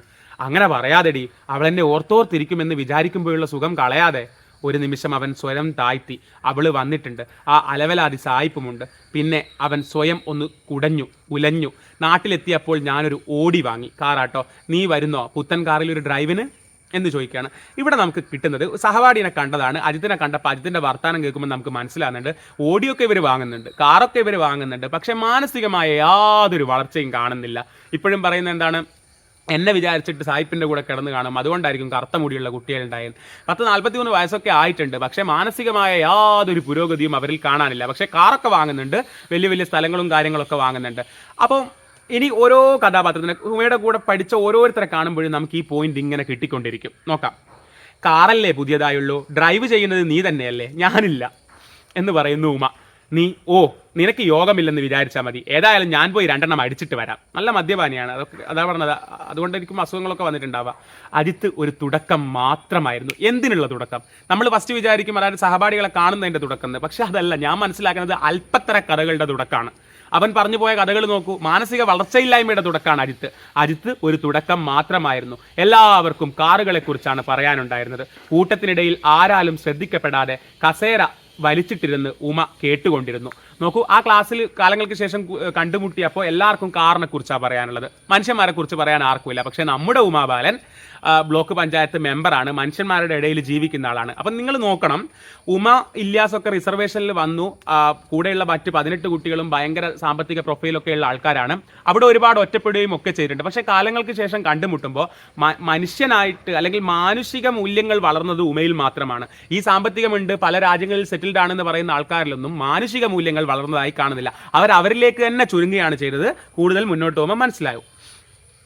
ബെൻസിൻ്റെയും BMW പല മോഡലുകൾ, ജർമ്മനിയുടെ വാഹന കുത്തക, ഇലക്ട്രിക് കാർ കൊണ്ട് വരാനിടയുള്ള വിപ്ലവകരമായ മാറ്റം, യൂറോപ്പിലെ പ്രത്യേകിച്ച് സ്വിറ്റ്സർലൻഡിലെ ഡ്രൈവിംഗ് സുഖം, ചൈനയിലെ ഗതാഗത നിയമങ്ങളുടെ കാർക്കശ്യം, ന്യൂസിലൻഡിലെ പുൽമേടുകളിലൂടെ വണ്ടിയോടിക്കുമ്പോഴത്തെ ആവേശം, ഫോർമുല 1 മത്സരം, മിഡിൽ ഈസ്റ്റിലെ അതിസമ്പന്നരുടെ വാഹന ഭ്രാന്ത്, കയ്യിൽ പൈസ കുമിഞ്ഞുകൂടിയാൽ ഭർത്താവ് വീണ്ടും വീണ്ടും കല്യാണം കഴിക്കുമെന്ന് ഭയന്ന് ഭർത്താവിനെ കൊണ്ട് ആഡംബര കാറുകൾ വാങ്ങിക്കൂട്ടുന്ന അറബി പെണ്ണുങ്ങൾ, അവരോട് പുലർത്തേണ്ട കച്ചവട തന്ത്രങ്ങൾ, മരുഭൂമിയിലെ ഡ്രൈവിംഗ് ആണ് പുൽമേട്ടിലെ ഡ്രൈവിങ്ങിനേക്കാൾ ചാലഞ്ചിങ് എന്ന തർക്കം, ഇതൊക്കെയാണ് സുഹൃത്തുക്കളുടെ ഇടയിൽ നടക്കുന്നത്. മനുഷ്യനെ തൊടുന്ന ഒരു ചർച്ചയും ഇല്ല. ക്ലാസ്മേറ്റ്സിന്റെ ഇടയിൽ നടക്കുന്നത്. ബുദ്ധിയും പണവും പെരുകി വാഹനങ്ങൾക്കുള്ളിലേക്ക് ചുരുങ്ങിയ ബുദ്ധിയും പണവും പെരുകി വാഹനങ്ങൾക്കുള്ളിലേക്ക് ചുരുങ്ങിയ മനുഷ്യനെ നോക്കിയിരുന്നപ്പോൾ പണ്ടത്തെ പോലെ ഭയം കലർന്ന ആദരമല്ല, തീർച്ച വളർന്ന് പെരുകിയിട്ടും ഇറുകിയ കുപ്പായങ്ങൾക്കുള്ളിൽ ഞെരുങ്ങി കളിപ്പാട്ടം വെച്ച് കളിക്കുന്ന കുറച്ച് കുട്ടികൾ, രണ്ടടി കൊടുത്തവരെ മര്യാദ പഠിപ്പിക്കണമെന്നൊരു വാത്സല്യം. പണ്ടത്തെ പോലെ ഈ പത്രാസും പണമൊക്കെ കാണുമ്പോൾ പണ്ട് എനിക്കെന്തായിരുന്നു, ഒരു ഭയം കലർന്ന ആദരമായിരുന്നു. ഇന്ന് അതല്ല. ഇന്ന് അവരോട് എന്താ പറയുക, അവരൊന്ന് നന്നാക്കി എടുക്കണം എന്നൊക്കെയാണ് തോന്നുന്നത്. അത്രത്തോളം തനിക്ക് ഭയം തോന്നിയവരെ, ആദരവ് തോന്നിയവരെ നന്നാക്കിയെടുക്കണം എന്നുള്ളൊരു മൈൻഡ് സെറ്റിലേക്ക് എത്തണമെങ്കിൽ അത്രത്തോളം ജീവിതത്തിൽ മാനസിക തലത്തിൽ ആര് വളർന്നു? ഉമാബാലൻ വളർന്നു. പണ്ടവരോട് ആദരവും പേടിയും ഒക്കെ ആയിരുന്നു. അവർ വലിയ പൈസക്കാരല്ലേ. ഇന്ന് തോന്നുകയാണ് അവരൊക്കെ എന്ത് ചെറിയ ജീവിതമാണ് ജീവിക്കുന്നത്. അവരുടെ കാറുകളിൽ അവർ ഒതുങ്ങി, ലോകത്തെ അവർ കാണുന്നില്ല, ലോകത്തിൻ്റെ പ്രശ്നം അവർ കാണുന്നില്ല, അവർ മാനസികമായി ചുരുങ്ങി. അവരെ എനിക്കൊന്ന് നന്നാക്കിയെടുക്കണം എന്ന് പോലുമാണ് ആർക്ക് തോന്നുന്നത്? ഉമയ്ക്ക് തോന്നുന്നത്. എപ്പോഴാണ് ഒരു മനുഷ്യനെ നന്നാക്കിയെടുക്കണം എന്ന് നമുക്ക് തോന്നുക? നമ്മളവരെക്കാളും മേലെയാവുമ്പോൾ. അതേ, മാനസിക തലത്തിൽ ഉമാബാലൻ അവരുടെ മേലെ തന്നെയാണുള്ളത്. മാനസിക മൂല്യങ്ങളുടെ കാര്യത്തിലും മേലെ തന്നെയാണുള്ളത്. അവളൊരു ബ്ലോക്ക് പഞ്ചായത്ത് മെമ്പറാണ്. സാധാരണ മനുഷ്യൻ്റെ പ്രശ്നങ്ങളെ അവൾ അഭിമുഖീകരിക്കുന്നുണ്ട്, അവർക്ക് വേണ്ടി പ്രവർത്തിക്കുന്നുണ്ട്. പക്ഷേ ഇവർ പണം കൂടുന്നതിനനുസരിച്ച് അവരവരുടെ കാറുകളിൽ അവരവരുടെ ജീവിതത്തിലേക്ക് ചുരുങ്ങുന്നു. ഇവർക്ക് വേറൊന്നും പറയാൻ കാണില്ലേ? സ്നേഹമോ തമാശകളോ ദുഃഖങ്ങളോ രാഷ്ട്രീയമോ സിനിമയോ പുസ്തകങ്ങളോ, അങ്ങനെ മനുഷ്യനെ തൊടുന്ന എന്തെങ്കിലും? ഇടയ്ക്കെപ്പോഴോ ഡിപ്പാർട്ട്മെന്റിന് പുറത്ത് കിടക്കുന്ന വെങ്കിടി സാറിന്റെ കാറിലേക്കായി അവരുടെ നോട്ടം. ഉമയും പുറത്തേക്ക് എത്തി നോക്കി. നിറയെ ആഡംബര കാറുകൾക്കിടയിൽ തളർന്നു കിടക്കുന്ന വെങ്കിടി സാറിന്റെ ആ പഴയ ഫിയറ്റ്. കാലപ്പഴക്കത്തിനു മീതെ പ്രീമിയർ പത്മിനി 4 വശത്തും ചന്ദനക്കുറി അണിഞ്ഞിട്ടുണ്ട്. നിയമങ്ങളൊക്കെ ലംഘിച്ച് എങ്ങനെയായിരിക്കും വെങ്കിടി സാർ ഇതിനെ നിരത്തിലിറക്കുന്നത്? സാറിനെ സമ്മതിക്കണം. അപ്പൊ സാറിന്റെ കാറിലേക്കായി കണ്ണ്. വെങ്കിടി സാർ പ്രസംഗിക്കാനായി മൈക്കെടുത്തപ്പോൾ അവർ വാഹന സഞ്ചാരം നിർത്തി നിശബ്ദരായി. ചർച്ച നിർത്തി നിശബ്ദരായി. വെങ്കിടി സാർ കൃതജ്ഞത കൊണ്ട് ചാഞ്ഞ മരമായി. അയ്യോ, ഇതാണ് ഓക്കെ. അതിലൊക്കെ ഒരുപാട് അർത്ഥങ്ങളുണ്ട് കേട്ടോ. കൃതജ്ഞത കൊണ്ട് ചാഞ്ഞ മരമായി. ശിഷ്യരെല്ലാം ചേർന്ന് സമ്മാനിച്ച അലങ്കരിച്ച സെഡാൻ കാറിലേക്ക് വിരൽ ചൂണ്ടി സാറ് പറഞ്ഞു. അപ്പോഴാണ് ഉമ അത് കാണുന്നത് തന്നെ. Again othering. അതായത് ഈ സ്റ്റുഡൻസ് എല്ലാവരും കൂടിയിട്ട് ഇദ്ദേഹത്തിന് ഒരു സെഡാൻ കാറ് സമ്മാനിച്ചു ഈ റിട്ടയർമെന്റ് ഡേക്ക്. ഉമ ഇത് അറിയുന്നത് തന്നെ ഇപ്പോഴാണ്. ഉമയും ആ ക്ലാസ്സിലുള്ളൊരു കുട്ടിയല്ലേ, അവരെല്ലാവരും കൂടി കൊടുക്കുമ്പോൾ ഉമയും അറിയണ്ടേ? അറിയുന്നത് പോലും ഇപ്പോഴാണ്. അവരെല്ലാവരും കൂടിയും കൊടുത്തത് ഇപ്പോഴാണ് ഉമ അറിയുന്നത് പോലും. ശിഷ്യസമ്പത്ത് എന്ന് പറയുമല്ലോ. ആര് പറയാണ്? ശിഷ്യരെല്ലാം ചേർന്ന് സമ്മാനിച്ച അലങ്കരിച്ച സെഡാൻ കാറിലേക്ക് വിരൽ ചൂണ്ടി സാറ് പറഞ്ഞു. ശിഷ്യസമ്പത്ത് എന്ന് പറയുമല്ലോ, അത് എത്ര ശരിയാണെന്ന് ഇപ്പോൾ മനസ്സിലാകുന്നു. ശിഷ്യരെല്ലാം ലോകത്തെ ഏറ്റവും മികച്ച കമ്പനികളുടെ തലപ്പത്തുണ്ടെന്ന് ഞാൻ അഭിമാനിക്കാറുണ്ട്. ഞാനൊന്ന് വിളിച്ചാൽ എല്ലാവരും വരും എന്ന് പറയുമ്പോഴും എനിക്ക് ഉറപ്പില്ലായിരുന്നു നിങ്ങൾ വരുമെന്ന്. അദ്ദേഹം പറയാണ്, പ്രസംഗത്തിനായിട്ട് കയറിയിട്ട് പറയാണ്, ഞാൻ എല്ലാവരെയും വിളിക്കുമ്പോഴും നിങ്ങൾ വരും എന്ന് എനിക്ക് ഉറപ്പില്ലായിരുന്നു. നിങ്ങളൊക്കെ പല കമ്പനിയിൽ പല തിരക്കുള്ള ആൾക്കാരല്ലേ.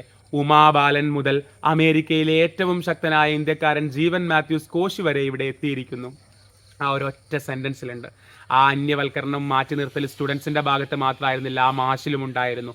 ഉമാബാലൻ മുതൽ. എങ്ങനെ ആ മുതൽ പറയാൻ തുടങ്ങുന്നു? 1 മുതൽ 10 വരെ എന്നൊക്കെ പറയുന്നത് പോലെ ഉമാബാലൻ മുതൽ അമേരിക്കയിലെ വ്യവസായിയായ നമ്മുടെ പൂർവ്വ വിദ്യാർത്ഥി വരെ. ഉമയെ ആ കാറ്റഗറിയിൽ ഏറ്റവും താഴെ തന്നെയാണ് ആരും കാണുന്നത്? വെങ്കിടി മാഷും കാണുന്നത്. വെങ്കിടി മാഷിനും എല്ലാ സ്റ്റുഡൻസിനെയും ഒരുപോലെ കാണാനുള്ള കണ്ണില്ല. അപ്പം ഈ മാറ്റി നിർത്തൽ കൂടെ പഠിച്ചവരുടെ ഭാഗത്ത് മാത്രമായിരുന്നില്ല, അധ്യാപകന്റെ ഭാഗത്തും ഉണ്ടായിരുന്നു എന്ന് വ്യക്തം. പിന്നെ ഉമ ഒന്നും കേട്ടില്ല. ഉമ മുതൽ എന്ന പ്രയോഗത്തിലാണ് അവൾ കുരുങ്ങിയത്. ആ പറച്ചിലിനുമുണ്ട് വെങ്കിടിയുടെ ബുദ്ധി. കൺമുന്നിലിരിക്കുന്നവന്റെ വിശപ്പിലേക്ക് ഇല മണ്ണിൽ കുഴിച്ചിട്ട് കഞ്ഞി വിളമ്പുന്നവന്റെ ആനന്ദം.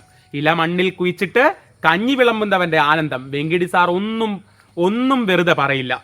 മിടുക്കു കുറഞ്ഞ 2 പേർ സംവരണത്തിലൂടെ ക്ലാസ്സിൽ എത്തപ്പെട്ടതിലെ അതൃപ്തി ഒരു വാക്കുകൊണ്ട് പോലും വെങ്കിടി സാർ പുറത്തു കാട്ടിയില്ല. അതാണ് ഉമാബാലനും ഇല്യാസും. മിടുക്കു കുറഞ്ഞ 2 പേർ സംവരണത്തിലൂടെ ക്ലാസ്സിലെത്തി. പക്ഷെ ഒരിക്കലും അവർ ഇന്ന ജാതിക്കാരാണെന്നോ അല്ലെങ്കിൽ നിങ്ങൾ പഠിക്കാത്തവരാണെന്നോ എന്നും ഒരിക്കലും ആര് പറഞ്ഞിട്ടില്ല. വാക്കിലൂടെ വെങ്കിടി സാറ് പറഞ്ഞിട്ടില്ല. അതാണ് അതിബുദ്ധി.